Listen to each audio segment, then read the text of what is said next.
कहा कि दोपहर को 2 बजे कुलदीप सिंह सेंगर ने मेरे साथ रेप किया। उसके बाद इन्होंने कहा नहीं दोपहर के 2 नहीं बज रहे थे, शाम के 6 बज रहे थे। फिर इन्होंने चेंज किया, कहा नहीं ये नहीं हो रहा था, शाम के 8:30 बज रहे थे। जब सीबीआई ने मेरे फादर की लोकेशन निकाली तो उनकी लोकेशन 17 किलोमीटर दूर उनके उन्नाव ऑफिस की पाई गई। चलो जानते हैं कि उन्नाव रेप केस में कुलदीप सिंह सेंगर की बेटी का क्या बयान है।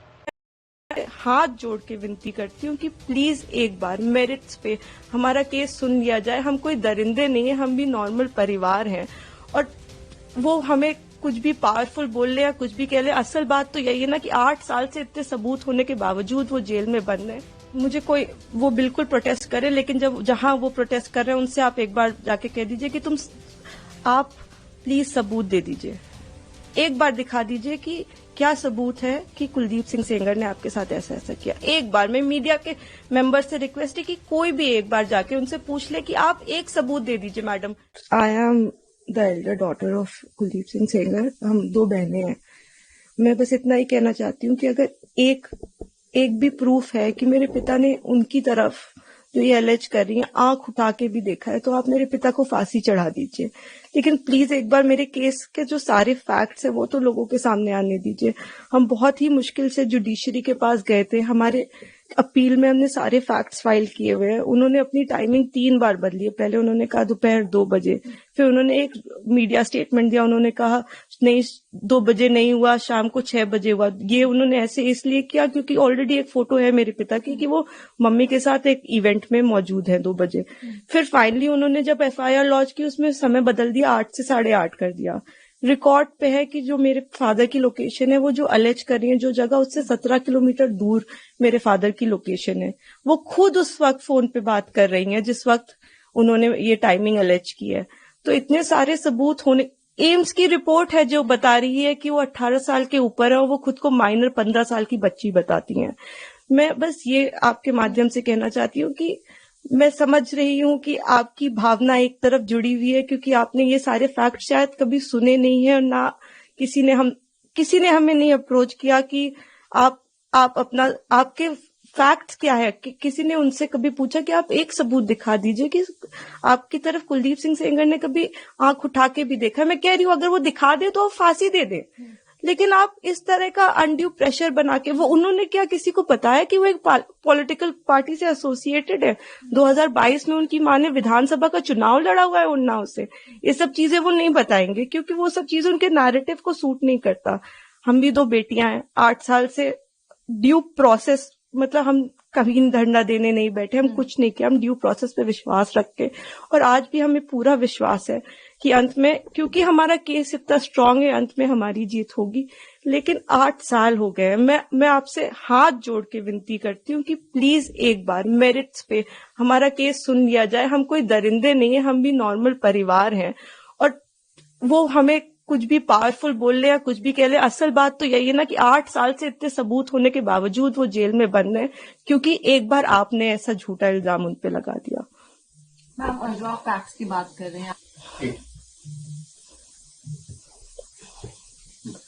इस केस में इन्होंने स्टेटमेंट्स तो अपने बहुत सारे बदले ही हैं, जो कि आप अगर मुझसे कहेंगे तो मैं आपको डिटेल में प्रोवाइड कर दूंगी।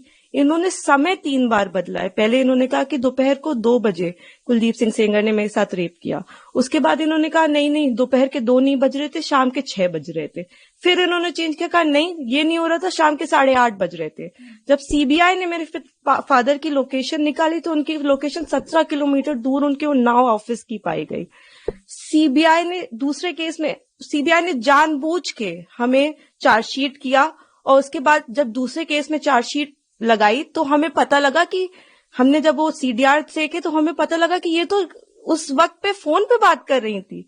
तो सीबीआई ने भी जानबूझ के, आई डोंट नो किस प्रेशर में आके, सारे इंस्टीट्यूशंस, लेकिन सीबीआई ने प्रेशर में आके हम पे इनके कहने पे चार्जशीट लगाई। मैं देखिए किसी पे इल्जाम नहीं लगा रही, मैं बस ये कह रही हूँ कि अभी भी ये सारे तथ्य हमारी अपील में मौजूद है। हमारे पास इनका एक रिकॉर्ड है। एक बार हमारी बात प्लीज सुन ली जाए क्योंकि हम भी बेटियां हैं, 8 साल से इधर उधर भटक रहे हैं। उनके साथ देने के लिए तो बहुत लोग हैं। हम अकेले ही कोर्ट जाते हैं। अगर वो हमें गाली देते हुए भी हमारे बगल से निकल जाती हैं तो उनके पास सिक्योरिटी है, हमारे पास मैडम सिक्योरिटी नहीं है। वो गाली भी देती है तो भी सब कहते हैं कि तुम्हें अपने पापा को निकालना है ना बेटा तो सीधे देखती रहो, गाली खाती रहो, लेकिन तुम्हें जवाब नहीं देना है। हमने आज तक किसी को जवाब नहीं दिया, यही सोचते हुए, क्योंकि हम प्रोसेस में कि हम हर चीज सही ढंग से करेंगे, हम किसी ऐसे वैसे लोगों के पास नहीं जाएंगे, तो कहीं ना कहीं इतने सबूत है इसमें कि हमें जीत मिलेगी। तो हम उसी का इंतजार कर रहे हैं। हमारी बस हाथ जोड़ के यही कि हम बिल्कुल विश्वास करते हैं, हम सारी संस्थाओं पे विश्वास करते हैं, लेकिन मैं बस इतना प्रे करना चाहती हूँ कि किसी के प्रेशर में आके कोई काम ना हो। आप सबूत देख के काम करिए, अगर सबूतों में हमारे जरा सा भी आपको गड़बड़ लगे तब आप ये काम करिए, लेकिन नहीं है, उनसे कहीं ना वो एक चीज सबूत दिखाए। वो बोलते हैं कि ट्रक वाला जो एक्सीडेंट बताते, कितनी मिस इन्फॉर्मेशन है कि 11 बार कि हो सकता है IIT दिल्ली, CBI, NHRC सारी की एक्सपर्ट टीम बनाई गई थी, इसमें सबने पाया कि वो नेचुरल एक्सीडेंट था। मेरे फादर उस केस से डिस्चार्ज हो चुके हैं, लेकिन आप देखिए आपको कोई मीडिया चैनल नहीं बताएगा कि मेरे पिता उस केस से डिस्चार्ज हो गए थे, जिसमें वो कह रही हैं कि लोगों को मरवाया। आज भी आपने यही नैरेटिव बना रखा है कि लोगों को मरवाया। मतलब इतना झूठ, इतना मिस इन्फॉर्मेशन है वहां पे कि मैं बस रिक्वेस्ट करना चाहूंगी, प्लीज किसी तरह का मिस इन्फॉर्मेशन मत फैलाएं। आपके जैसे भी सवाल हो आप मुझसे पूछ लें। आप फादर की डेथ की बात करते हैं, मेरे पिता उस वक्त टाउन में ही नहीं थे, he was not even present in Unnao. ये भी एलिगेशंस लगाए गए हैं। जी, मैं इसीलिए मैं ट्विटर पे रोज मुझे रेपिस्ट की बेटी और जाने क्या क्या कहा जा रहा है, तो मैं जानती हूँ अगर हम अपने फैक्ट्स भी ट्वीट करते हैं या हम फैक्ट्स भी बताने की कोशिश करते हैं तो हमें बहुत अलग अलग नामों से बुलाया जाता है। हम जवाब भी नहीं दे सकते, क्योंकि सारी हमें पता है कि सारी संवेदनाएं वो सब एक तरफ जुड़ी हुई है। हम तो बेटियां है ही नहीं, लेकिन ठीक है, हम सब झेल रहे हैं। लेकिन जो आप वही मैं कह रही हूँ ना कि तथ्यों पे कोई बात करे। आप कह रहे विटनेस, किस विटनेस को मरवा दिया? अगर एक रिपोर्ट है कि वो नेचुरल एक्सीडेंट था तो हमने कैसे वो कराया? आप बताइए ना।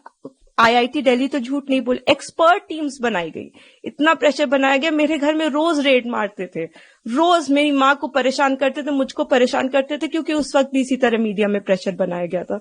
तो मैं बस इतना ही, मैं सच में it's my humble request to all of you, आप पहले केस जान लीजिए, आपके जो भी सवाल हो आप कर लीजिए।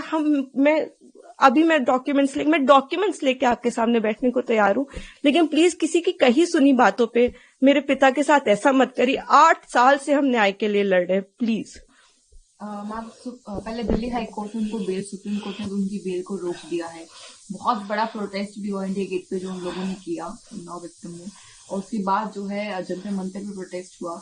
जी, मैं सारी चीजें देख रही हूँ। मैंने आपको इसीलिए बताया कि कुछ उनके पॉलिटिकल अफिलिएशंस भी हैं, और मुझे कोई वो बिल्कुल प्रोटेस्ट करे, लेकिन जहां वो प्रोटेस्ट कर रहे हैं उनसे आप एक बार जाके कह दीजिए कि आप प्लीज सबूत दे दीजिए, एक बार दिखा दीजिए कि क्या सबूत है कि कुलदीप सिंह सेंगर ने आपके साथ ऐसा ऐसा किया। एक बार मैं मीडिया के मेंबर से रिक्वेस्ट है कि कोई भी एक बार जाके उनसे पूछ ले कि आप एक सबूत दे दीजिए। मैडम, मैंने तो 6-7 पॉइंट बताए हैं, आप एक पॉइंट बता दीजिए कि ये सबूत है कि आपके साथ ऐसा ऐसा उस दिन हुआ, सिवाय आपके बोलने के, जिसमें भी आपने कई बार अपने बयान बदले हैं।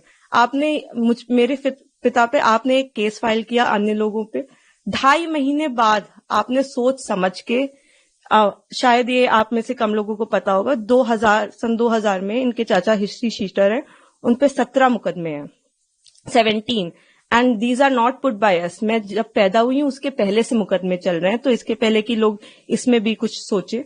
17 मुकदमे सन 2000 में वो मेरे चाचा पे अटेम्प्ट टू मर्डर का उनके ऊपर केस चला है, वो इस वक्त तिहाड़ में बंद है, जो इनके चाचा है। तो आज की इनकी दुश्मनी नहीं है हमसे, इनकी दुश्मनी हमसे पुरानी है। तो बहुत सारे कारण हैं। अगर आप कोई भी मुझसे सवाल पूछना चाहते हैं तो आप मुझसे डिटेल पूछे, मैं सारी सवालों का आपका जवाब। मैं बस चाहती हूँ कि आप फैक्ट्स पे बात करें।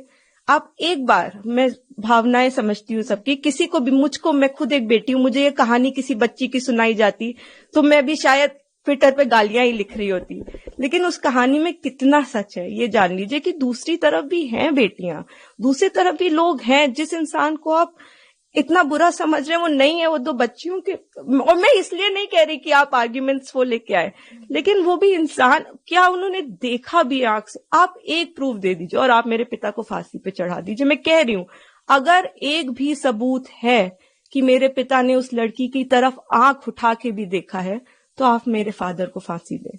लेकिन अगर वो सबूत नहीं है तो हमें पूरा हक है कि हमारे भी सबूत सुने जाएं। प्लीज हमें वो मौका दीजिए।